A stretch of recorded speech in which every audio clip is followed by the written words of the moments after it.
Hey gamers, Minus10 here. In this video, we are going to do a head-to-head comparison between two of the better Hall effect keyboards I gamed on during 2024. Now, there are a lot of options in today's gaming keyboard market, but my two favorites so far are NuPhy's Field75HE and Wooting's 80HE. Is one better than the other? Are there material differences between the brands? Both play in the TKL 75% space, and each brand comes with some interesting features, so keep on watching to see if there is a clear winner. Now, before we begin, I do want to note that I purchased both keyboards with my own money, and all the opinions in this video are mine and mine alone. Now, with that out of the way, let's go ahead and jump in. When comparing design language, these keyboards are about as far apart as you can get. The Field screams 100% full send geek gamer, where the 80HE looks like it fell off the corporate trolley and landed in an office cubicle.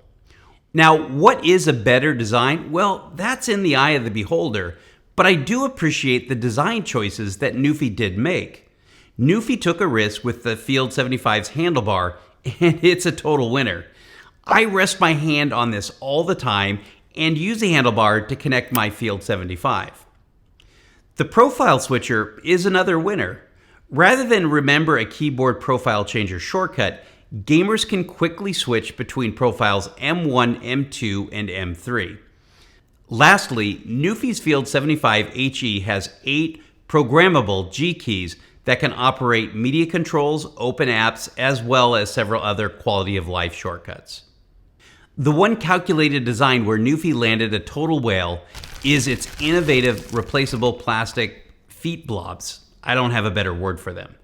These things are absolutely awesome and allow the 80HE to effortlessly glide across a game mat, but also stick when in the heat of a battle.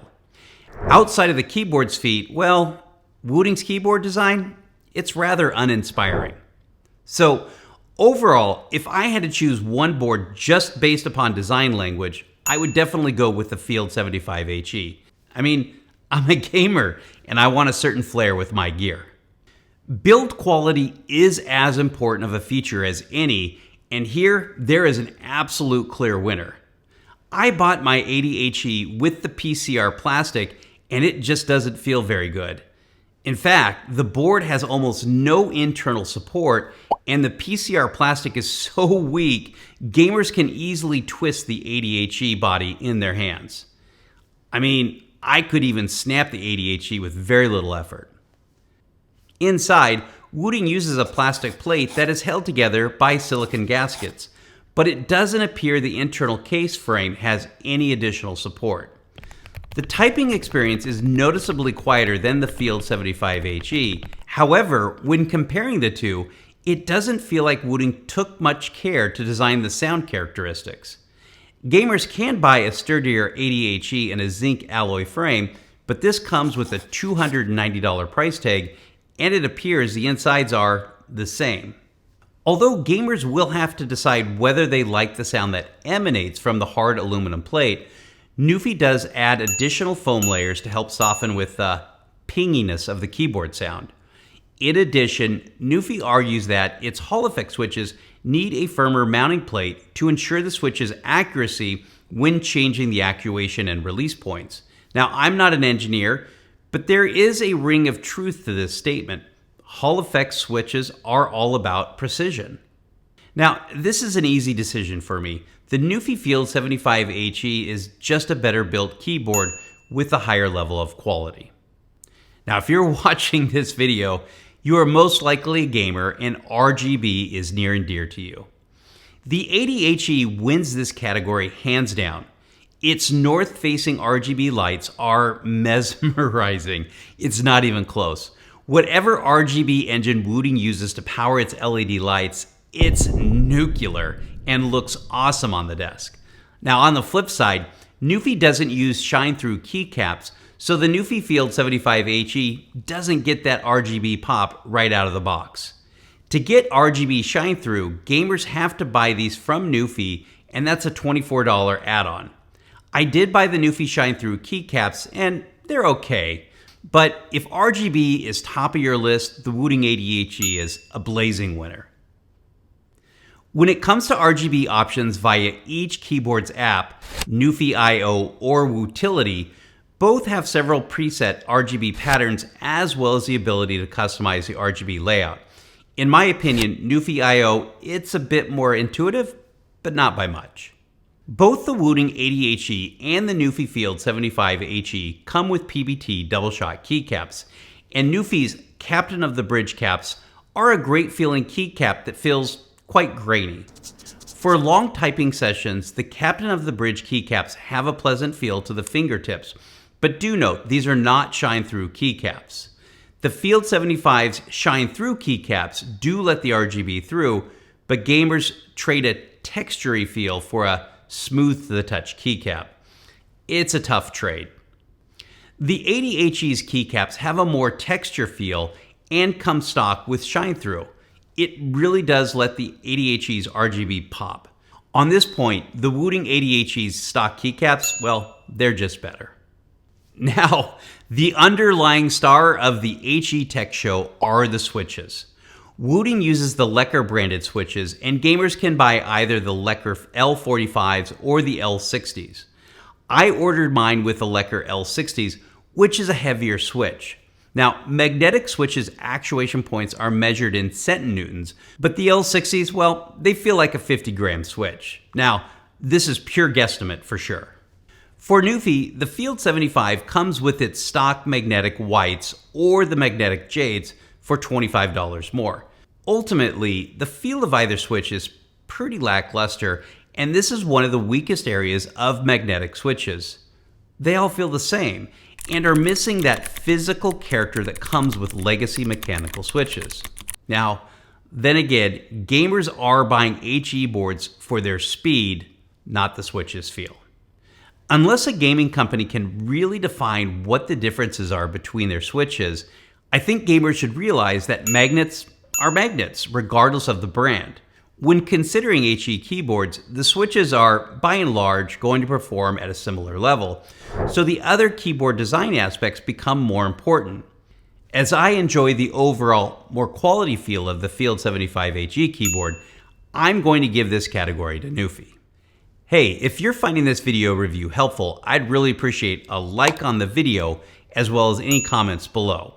Your direct engagement with my content does help out my YouTube channel. As both the Field75HE and the 80HE are wired-only keyboards, polling rates are sky's the limit. The Field75HE comes with polling rates at 1, 2, 4, and 8K polling, and I just leave my Field75HE pegged at 8,000 Hz. Now the 80HE, on the other hand, only offers 1600 and 8K Hertz polling, and to run 8K, the tachyon mode has to be enabled. Now, unfortunately, when the 80HE's tachyon mode is enabled, the keyboard halts all RGB effects and sets the brightness to 70%. I'm not sure why NuPhy can run 8K with RGB blazing, but Wooting cannot, but due to this and the additional Hertz settings, NuPhy wins this category. On their own, both the Field75HE and the 80HE are just mid-tier keyboards, but when paired with either NuPhy IO or Wootility, these boards turn into FPS powerhouse tools. Although Wootility adds the extra option for a desktop app, both Wootility and NuPhy IO offer similar core features. At the center of Wootility and NuPhy IO is the ability to set each keyboard's actuation points, rapid and continuous rapid triggers. But only Wootility has the more advanced features of Rappy Snappy, Snappy Tappy, and a few other creative options that maximize the magnetic switches. The Wooting 80HE can also be configured to work as a game controller or steering wheel. Now, without a doubt, when paired with the Wootility app, the Wooting 80HE provides greater variety for gamers to modify how their magnetic switches behave. As to the user interface, NuPhy IO is definitely easier to navigate, but this may be moot if you're a gamer that needs the more advanced features. This one goes to Wooting easily, And this could be the single driving factor for those FPS gamers looking to squeeze out every competitive advantage. Both the Wooting and the NuPhy keyboards have their own winning quirkinesses, and it's nice to see keyboard designers taking some risk beyond what's considered market. The Field75HE comes with the handlebar. At first, I thought this thing was glaring, but in practice, it's absolutely fantastic. I rest my hand on the handlebar all the time and use it to lift the keyboard when I'm plugging it in. In addition, NuPhy added a number of G keys along the left and bottom of the keyboard that are very practical. Wooting doesn't stray too far outside the box, but it does deliver the plastic blob feet. At first glance, these things look very odd, but using them is awesome. Keyboard feet collapses are a thing of the past, and the plastic feet slide effortlessly across my desk mat.